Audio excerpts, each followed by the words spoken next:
Assalamualaikum warahmatullahi wabarakatuh. Perkenalkan, nama saya Varsiki Mahendra dengan NIM 2110912210022 dari Program Studi Kesehatan Masyarakat Fakultas Kedokteran Universitas Tamu Mangkurat Angkatan 2021.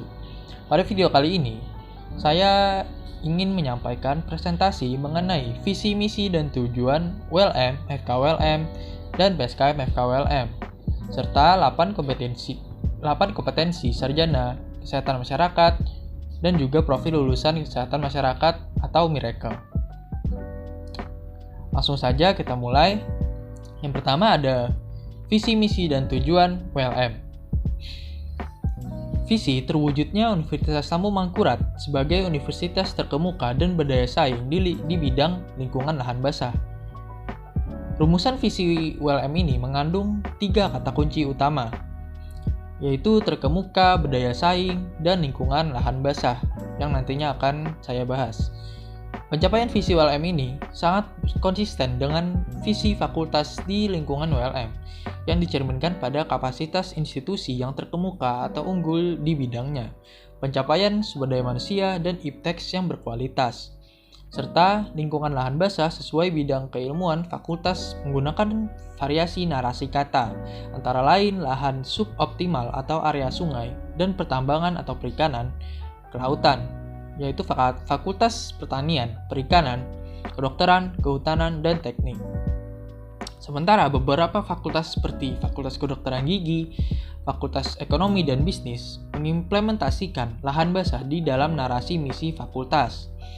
Pencapaian sumber daya manusia dan ipteks yang berkualitas sangat berkaitan dengan sifat terkemuka atau unggul dan berdaya saing atau kompetitif. Ipteks dalam pengelolaan lahan basah yang unggul menjadi barometer institusi ini, WLM dan fakultas, yang mampu meningkatkan harkat dan daya saingnya dalam lingkungan lahan basah dibandingkan perguruan tinggi lainnya dalam lingkup nasional maupun internasional. Selanjutnya yaitu misi dari WLM. Yang pertama, menyelenggarakan tridharma perguruan tinggi yang berkeadilan, berkesetaraan, berkualitas, dan relevan dengan perkembangan iptek yang berfokus pada program unggulan lingkungan lahan basah. Yang kedua, menyelenggarakan penguatan tata kelola universitas berdasarkan tata kelola universitas yang baik atau good governance, mengembangkan kelembagaan, meningkatkan kualitas SDM, dan sarana-prasarana. Yang ketiga, menyelenggarakan pendidikan yang berbasis karakter wajah sampai kaputing atau wasaka, yang berarti tetap bersemangat dan kuat bagaikan baja dari awal sampai akhir, dan berdaya saing internasional. Yang keempat, menyelenggarakan kerjasama dengan berbagai perguruan tinggi dalam dan luar negeri, pemerintah pusat dan daerah, dunia usaha dan industri, serta pemangku kepentingan lainnya pada tingkat nasional dan internasional. Nah, next ada 3 kata kunci visi dari WLM. Kata kunci tersebut secara operasional diuraikan, yaitu sehingga rumusan misi, tujuan, sasaran, dan strategi pencapaiannya yang ditetapkan akan selaras dengan visi WLM. Ketiga kata kunci tersebut diuraikan dalam jabaran sebagai berikut. Yang pertama, terkemuka. Merupakan pernyataan keunggulan mutu lulusan dan ipteks yang dihasilkan oleh WLM. Kualitas yang baik dan terukur sesuai standar mutu pendidikan tinggi. Keunggulan institusi tersebut meliputi kompetensi lulusan, pengelolaan, pembiayaan, penilaian pendidikan, dan pengajaran penelitian, pengabdian kepada masyarakat, dan kerjasama. Yang kedua, berdaya saing. Merupakan pernyataan kemampuan institusi untuk bersaing dengan perguruan tinggi lainnya, baik skala nasional, regional, maupun internasional di bidang pendidikan dan pengajaran, manajemen kelembagaan, kualitas SDM, produk riset, dan pengabdian kepada masyarakat, serta kompetensi lulusan. Yang ketiga yaitu lingkungan lahan basah atau wetland. Merupakan pernyataan wilayah atau lahan yang sebagian atau seluruhnya, kadang-kadang atau jenuh tergenangi oleh lapisan air yang dangkal. Lahan basah adalah wilayah payau, rawa, gambut, atau perairan baik alami maupun buatan, permanen atau temporer atau sementara, dengan air yang mengalir atau diam, tawar, payau, atau asin, termasuk pula wilayah dengan air laut yang kedalamannya di saat pasang rendah surut tidak melebihi 6 meter. Secara geografis, ini menjadi faktor kekuatan dan peluang yang harus dioptimalkan oleh ULM menjadi institusi yang unggul dan kompetitif. Selanjutnya ada tujuan dari ULM. Yang pertama yaitu terwujudnya tridharma perguruan tinggi yang berkeadilan, berkesetaraan, berkualitas, dan relevan dengan perkembangan IPTEX yang berfokus pada program unggulan pengelolaan lahan basah. Yang kedua, terwujudnya penguatan tata kelola universitas berdasarkan tata kelola universitas yang baik atau good governance, mengembangkan kelembagaan, meningkatkan kualitas SDM dan sarana prasarana. Yang ketiga, menghasilkan lulusan yang berkarakter, wajah sampai kaputing atau wasaka, dan memiliki kompetensi yang mampu bersaing di dunia internasional. Yang keempat, terwujudnya kerjasama dengan berbagai perguruan tinggi dalam negeri dan luar negeri, pemerintah pusat dan daerah, dunia usaha dan industri, serta pemangku kepentingan lainnya pada tingkat nasional dan internasional. Selanjutnya yaitu visi misi dan tujuan Fakultas Kedokteran Universitas Tambun Mangkurat. Visi menjadi fakultas yang terkemuka dan berdaya saing dalam bidang kesehatan, terutama di lingkungan lahan basah. Misi yang pertama menyelenggarakan pendidikan dalam menghasilkan lulusan yang terkemuka dan berdaya saing dalam bidang kesehatan, terutama di lingkungan lahan basah. 2. Menyelenggarakan penelitian yang menghasilkan IPTEK dalam bidang kesehatan, khususnya di lingkungan lahan basah. Yang ketiga, menyelenggarakan pengabdian kepada masyarakat dan menyebarluaskan IPTEK dalam bidang kesehatan untuk meningkatkan kualitas hidup masyarakat, terutama di lingkungan lahan basah. Yang keempat, memantapkan tata kelola yang transparan dan akuntabel. Selanjutnya, tujuan. Yang pertama, terwujudnya pendidikan dalam menghasilkan lulusan yang terkemuka dan berdaya saing dalam bidang kesehatan, terutama di lingkungan lahan basah. Yang kedua, yaitu terwujudnya penelitian yang menghasilkan IPTEK dalam bidang kesehatan, terutama di lingkungan lahan basah. Yang ketiga, terwujudnya pengabdian kepada masyarakat dan menyebarluaskan IPTEK dalam bidang kesehatan untuk meningkatkan kualitas hidup masyarakat, terutama di lingkungan lahan basah. Yang keempat, terwujudnya tata kelola yang transparan dan akuntabel. Selanjutnya ada program studi kesehatan masyarakat FKWLM. Visi yaitu menjadi program studi yang unggul dan berdaya saing dalam bidang kesehatan masyarakat di lingkungan lahan basah.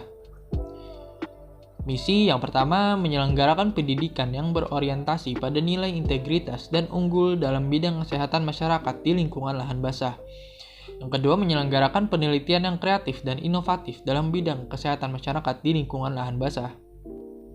Yang ketiga, menyelenggarakan pengabdian masyarakat melalui kegiatan pemberdayaan dan pemberian informasi kesehatan dalam bidang kesehatan masyarakat di lingkungan lahan basah.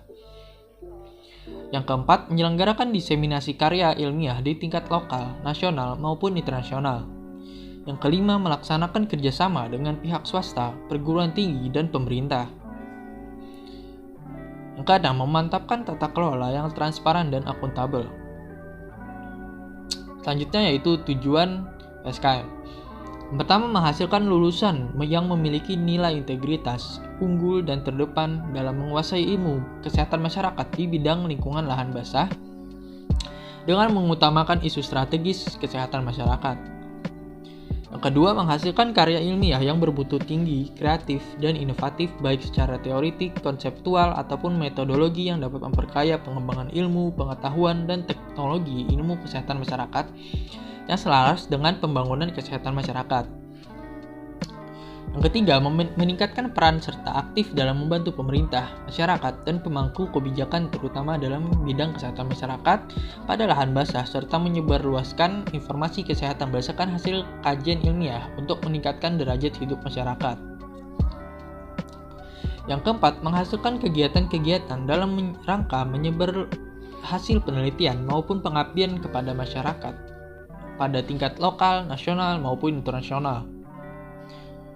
Kelima, menghasilkan jejaring dengan pihak swasta, perguruan tinggi, dan pemerintah. Yang keenam, mewujudkan tata kelola program studi yang transparan, akuntabel, partisipasi, dan koordinasi. Selanjutnya ada tujuan pendidikan dari PSKM. Tujuan pendidikan program studi kesehatan masyarakat Fakultas Kedokteran Universitas Lambung Mangkurat sebagai lembaga pendidikan akademik dan keprofesian secara terintegrasi dalam rangka mendidik mahasiswa melalui proses belajar mengajar dengan menyelesaikan seperangkat kurikulum sehingga mempunyai cukup pengetahuan, keterampilan, dan sikap untuk 1. Melaksanakan pendidikan kesehatan masyarakat dalam suatu sistem kesehatan nasional sesuai dengan kebijaksanaan untuk umum pemerintahan yang mencakup menghayati dan memahami pembangunan di bidang kesehatan sebagai bagian dari pembangunan nasional, menggunakan kaidah-kaidah ilmiah maka dalam rangka menerapkan kemampuan profesionalnya untuk mengidentifikasi, menganalisis, menilai, dan menentukan prioritas permasalahan kesehatan masyarakat dengan menimbang berbagai faktor khususnya dalam bidang perilaku, lingkungan, dan pencegahan. Memiliki kemampuan untuk menyusun rencana, melaksanakan, mengawasi, dan melakukan penilaian upaya-upaya pelayanan kesehatan baik yang bersifat promotif dan preventif tanpa mengabaikan kegiatan kuratif dan rehabilitatif. Bekerjasama dengan berbagai sektor dan disiplin ilmu dalam pembinaan, pendidikan, pelayanan, dan pembangunan kesehatan masyarakat. Menunjukkan kemampuan sebagai pemimpin dan bekerjasama bersama masyarakat dalam suatu tim pembinaan dan pembangunan kesehatan masyarakat. Lanjut, yang kedua yaitu mampu bersifat proaktif, bersedia menerima dan mampu menggunakan pengetahuan dan teknologi baru untuk membentuk dan memperkuat kepribadiannya sebagai warga negara Indonesia yang bertanggung jawab. Yang ketiga, bersikap kritis dan menunjukkan sikap terbuka terhadap cabang-cabang ilmu, baik alam, biomedik, sosial budaya, dan ekonomi, dan teknologi baru lainnya, serta menjadikan landasan pembentukan kepribadiannya sebagai ilmuwan dan profesional di bidang kesehatan masyarakat. 4. Memahami dan dapat menjelaskan tahapan-tahapan pengembangan dan penguraikan dimensi-dimensi kesehatan, baik sebagai ilmuwan dan profesi kesehatan masyarakat. 5. Peka dan peduli terhadap masalah-masalah kesehatan masyarakat yang kemudian ditunjukkan dengan rasa penuh tanggung jawab dan keterikatannya untuk memecahkan, menyelesaikan, dan melakukan pembinaan kesehatan kepada masyarakat. 6. Mengikuti perkembangan ilmu pengetahuan dan teknologi dalam rangka meningkatkan dan mengembangkan diri dalam ilmu pengetahuan dan teknologi, khususnya ilmu kesehatan masyarakat dengan berpedoman pada pendidikan sepanjang hayat. Selanjutnya ada 8 kompetensi sarjana kesehatan masyarakat. Pendidikan tinggi kesehatan masyarakat dalam mendidik seorang calon sarjana kesehatan masyarakat berdasarkan 8 kompetensi utama yang dijabarkan menjadi 1. Mampu melakukan kajian dan analisis situasi atau analitik atau assessment skills, yaitu mengidentifikasi dan memahami data, mengubah data menjadi informasi untuk tindakan, menilai kebutuhan dan aset untuk memenuhi kebutuhan kesehatan masyarakat, mengembangkan penilaian kesehatan masyarakat, dan menggunakan bukti untuk pengambilan keputusan. 2. Mampu mengembangkan kebijakan dan perencanaan program atau policy development atau program planning skills, yaitu menentukan kebijakan dan program yang diperlukan, advokasi kebijakan dan program, perencanaan, pelaksanaan, dan evaluasi kebijakan dan program, mengembangkan dan menerapkan strategi untuk peningkatan kualitas berkelanjutan, dan mengembangkan dan melaksanakan rencana peningkatan kesehatan masyarakat dan rencana strategis. Yang ketiga, mampu berkomunikasi secara efektif atau communication skills, yaitu menilai dan menangani literasi populasi, meminta dan menggunakan masukan masyarakat, mengkomunikasikan data dan informasi, memfasilitasi komunikasi, dan mengkomunikasikan peran pemerintah, peran perawatan kesehatan, dan lainnya. Yang keempat, mampu memahami budaya setempat atau cultural competency skills, yaitu pemahaman dan menanggapi kebutuhan yang beragam. Menilai keragaman budaya, organisasi, dan kompetensi, menilai efek dari kebijakan dan program pada populasi yang berbeda, dan mengambil tindakan untuk mendukung tenaga kerja kesehatan masyarakat yang beragam. Yang kelima, mampu melaksanakan pemberdayaan masyarakat atau community empowerment, yaitu fokus pada evaluasi dan pengembangan hubungan dalam masyarakat. Memelihara dan memajukan kemitraan dan keterlibatan masyarakat, negosiasi untuk penggunaan aset masyarakat, membela kebijakan dan program kesehatan masyarakat, dan mengevaluasi efektivitas dan meningkatkan keterlibatan masyarakat. Yang keenam, memiliki penguasaan ilmu kesehatan masyarakat atau public health science skills, yaitu pemahaman dasar dan peristiwa penting kesehatan masyarakat, menerapkan ilmu-ilmu publik ke dalam praktik, mengkritisi dan mengembangkan penelitian, menggunakan bukti ketika mengembangkan kebijakan dan program, dan membangun kemitraan akademis. 7. Mampu dalam merencanakan keuangan dan terampil dalam bidang manajemen atau financial planning dan management skill. Keterlibatan lembaga pemerintah lainnya yang dapat memenuhi kebutuhan kesehatan masyarakat, memanfaatkan mekanisme pendanaan kesehatan dan perawatan kesehatan masyarakat, mengembangkan dan mempertahankan anggaran, memotivasi personel, mengevaluasi dan meningkatkan kinerja program, dan menetapkan dan menggunakan sistem manajemen kinerja untuk meningkatkan kinerja organisasi. 8. Memiliki kemampuan kepemimpinan dan berpikir sistem atau leadership and system thinking skills, yaitu memasukkan standar etika ke dalam organisasi, menciptakan peluang untuk kolaborasi antara kesehatan masyarakat, perawatan kesehatan, dan organisasi lain.